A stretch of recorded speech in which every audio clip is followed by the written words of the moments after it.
21 ஆண்டுக்கு முன் ஒரு ஞாயிற்றுக்கிழமை டிசம்பர் 25ஆம் தேதி கிறிஸ்துமஸ் பண்டிகையை கொண்டாடி முடித்த யாரும் அடுத்த நாள் விடியல் தங்கள் வாழ்நாளில் இப்படி ஒரு துயரத்தை ஏற்படுத்தும் என கனவிலும் நினைத்திருக்க மாட்டார்கள்.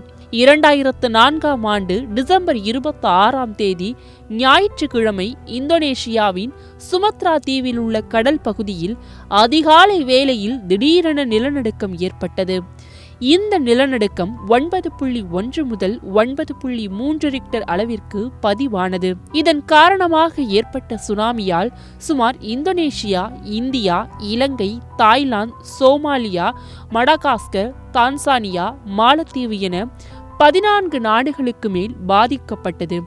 லட்சக்கணக்கான மக்கள் உயிரிழந்தனர். தமிழ்நாட்டில் சென்னை, கடலூர், கன்னியாகுமரி, நாகப்பட்டினம் ஆகிய கடலோர மாவட்டங்கள் கடுமையாக பாதிக்கப்பட்டன. இந்த பேரிடரில் தமிழகத்தைச் சேர்ந்த 7000த்திற்கும் மேற்பட்டோர் உயிரிழந்தனர். உலகத்தின் வேறெந்த பகுதியும் ஒரே நாளில் இப்படி ஒரு பேரழிவை சந்தித்திருக்காது. அந்த அளவிற்கு இயற்கை கோர தாண்டவம் ஆடிவிட்டது.